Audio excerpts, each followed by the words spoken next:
Assalamu alaikum wa rahmatullahi ta'ala wa barakatuhu. Barkanmu da sake saduwa da ku a daidai wannan lokaci a cikin cibiyar taku wacce ta saba kawo muku magunguna daga tsirrai wacce ake wa laƙabi da Attaqwa Research and Herbal Medicine Center, wacce take ƙoƙari wajen taimaka muku da magungunan da za ku amfana daga gare shi ta hanyar baku shi fi sabilillah. Kazalika takan ba da dama ga waɗanda suke da buƙatar maganin da aka haɗa a kan lalurar da muka ambata ko ma wacce ba mu ambata ba, domin su tuntuɓe mu ta layin wayarmu domin mu ga ta yadda za mu taimaka mu sada su da magungunan mu domin su amfana da shi. A yau insha Allahu za mu yi magana ne akan amfanin namijin goro a jikin bil'adama. Wato namijin goro da kuke gani a koda yaushe, wato wannan namijin goron magani ne sadidan a jikin bil'adama, ya danganta da yadda aka sarrafa shi da kuma abin da aka yi amfani da shi. Amma insha Allahu a yau idan kuka biyo mu har ƙarshen wannan jawabi, za mu zaƙulo muku wasu manyan amfani wanda namijin goro yake yi a jikin bil'adama, wanda za ku amfana da shi kuma har ku taimaka wani domin Allah da manzansa. Da farko dai idan muka ɗauki wato namijin goro, wato shi dai kansa wato yana ɗauke da wasu sinadarai waɗanda suke taimakawa garkuwar jikin ɗan adam wato ƙara ƙarfi, wanda aka fi sani da immunity system. Wato sukan ƙara masa ƙarfi wanda zai iya yaƙar kowace irin cuta idan ta shiga cikin jikin bil'adama. Wani lokaci ɗan adam idan wannan garkuwar jikin tashi tana da ƙarfi, cuta yakan iya kawo ziyara, wato ta yaƙe shi ta ma kashe shi ko ta fitar da shi ba tare da ɗan adam ya sani ba. Wani lokaci sai dai ya ga huciyar zazzaɓi kawai ta fito masa ba tare ma da ya san yaushe al'amarin ya faru ba. Wannan ba komai bane face nagarta da kuma ƙarfi na wannan immunity system na garkuwar jiki na ɗan adam, wanda shine protector, wato abin da ke kare jikin ɗan adam daga kowane hari na irin ƙwayar cuta da za ta iya shiga jikin bil'adama. To cin namijin goro aƙalla kowace rana guda ɗaya yana taimakawa wannan garkuwar jikin ƙara samun ƙarfi da tasiri wajen tare masa wasu al'amura na ƙwayar cututtuka wanda zai iya shaƙa ko a iska ko ya sha a ruwa ko kuma ta wasu hanyoyin da akan iya ɗaukan cuta insha Allah. Abu na biyu da muke so za mu faɗi insha Allahu game da wato fa'ida da kuma amfanin namijin goro a jikin ɗan adam. Ina masu aure, na tabbata wannan haɗin zai taimake ku matuƙar taimako, musamman wajen zamantakewar iyali, domin da yawa in aka kira mu zaka ji wani yana fama da matsalar saurin inzali, wani matsalar rashin gamsar da iyali, wani matsalar rashin ƙarfin azzakari, wani kuma zaka ga matsalar shi ɗaukewar sha'awa ko kuma sha'awa ta ringa yi masa wasa, wani kuma zaka ga matsalar shi ƙanƙancewar azzakari, wani kuma zaka ga matsalar shi wato ya kasance shekaru aru-aru yana yin istinna'i, wani kuma zaka ga matsalar shi fitar farin ruwa, wani kuma matsalar shi fitsari mai zafi, wani kuma matsalar shi fesowar kuraje masu ƙaiƙayi da masifar zafi, wani kuma matsalar shi fesowar kuraje manya-manya a gaban shi amma ba sa ƙaiƙayi, ba sa zafi amma sun fito sun ɓata gaban. To dai haka zaka ji al'umma suna ta fama. Kazalika ɓangaren mata wata zaka ji matsalarta, wato in ana saduwa da ita tana jin zafi, wata zaka ga matsalar ta bushewar al'aura, wata zaka ga matsalar ta gushewar ni'ima ne, wata zaka ga matsalar ta ita ma fitar farin ruwa ne, wata kuma matsalar ta ƙaiƙayin matsi ko fesowar kuraje, wata kuma zaka ga matsalar ta wato wasu 'yan kuraje ne jajaye ƙanana suke fitowa daga cikin farjinta, wanda da zaran an taɓa za ta ji ba ta jin daɗi sai fa zafi da masifa.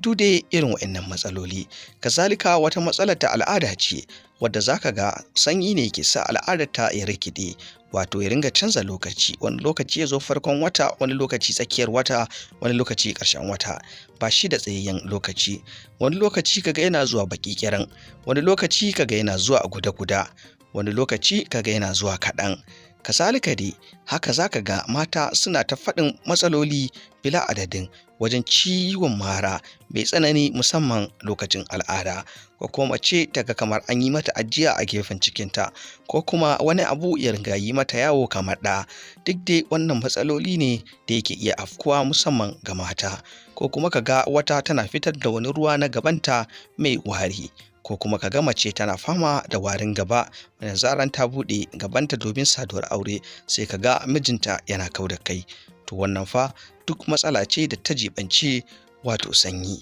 wanda kuma ana iya magance wannan matsalar insha Allahu da namijin goro. Kamar mata da suke fama da matsalar al'ada, akalla ko da yaushe mace kawai ta ci namijin goro guda biyu, insha Allahu ta ɗauki sati 2 zuwa wata ɗaya tana cin namijin goro biyu, za ta sha mamakin yadda al'adarta za ta saitu da izinin Allah. Kazalika dukkan namijin da yake fama da irin matsala ta saurin inzali, ya samu kanamfari da namijin goro wato ya busar da su ya daka, ya ringa sa garin cokali 2 a cikin madara ko nono yake kaɗawa yana sha. Insha Allahu zai sha mamaki yayin da ya ɗauki sati guda a jere yana yin haka. Ana zubawa wato cikin cokalin shayi guda ɗaya, a zuba shi a cikin madara rabin gwangwani da safe, kazalika da yamma in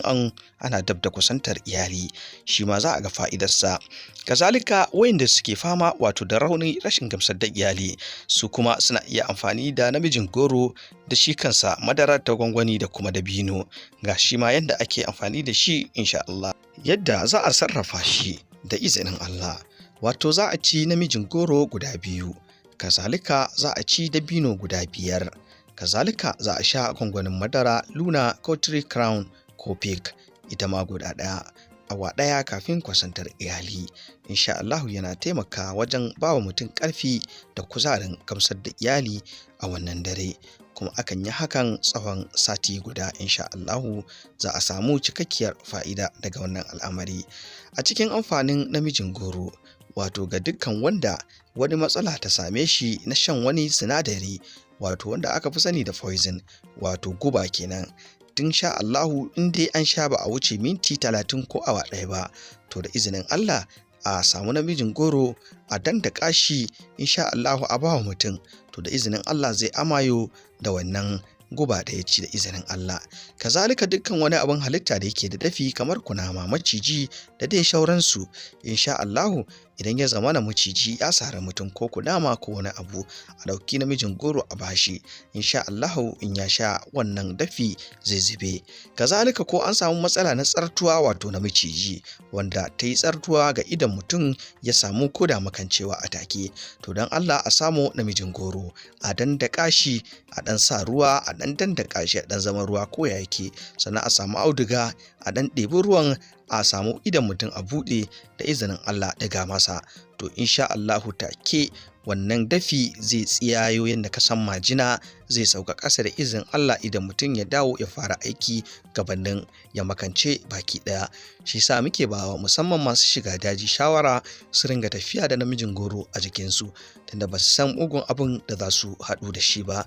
Kazalika namijin goro yana da fa'ida bila adadin, wato yana da fa'ida na tsarkake jini da kuma wanke jini daga dukkan wani datti insha Allahu. Shi sa ake so wato mutum ko ba komi in ka san fa'idan namijin goro a koda yaushe za ka ringa cin koda kwaya ɗaya ce, inda ya ratsa ka insha Allahu ko sanyi ba zai samu muhalli a tattare da kai ba.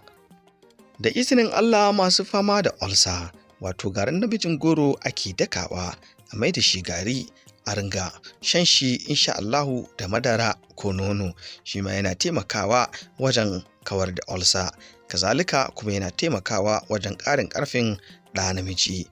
Kazalika dukkan wanda yake da buƙatar wato wankin mara ya samu garin namijin goro ya matsa lemon tsami guda 1, kazalika ya ɗan sa zuma ya zuba ruwan zafi ya kaɗa ya sha, insha Allahu zai taimaka masa wajen wankin mara.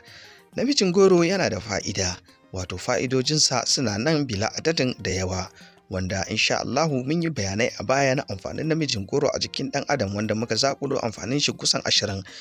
a jikin bil'adama ko muka ɗaura a wannan shafi namu na wato altakawa da kuma ɓangaren taskar al'umma cikin magunguna daga tsirrai, wanda domin amfanin al'umma ne ba dan komi ba. Don haka namijin goro yana da fa'idoji ga wanda yake fama da ciwon basir, shi ma akwai damar yadda zai amfana da namijin goro insha Allahu, wanda ana so ya ringa cin namijin goro guda 2 da izinin Allah. Insha Allahu basir kowane iri ne zai sauka daga jikinsa da izinin Allah. Haza bis salam, sai kun ji mu a cikin shirinmu na gaba.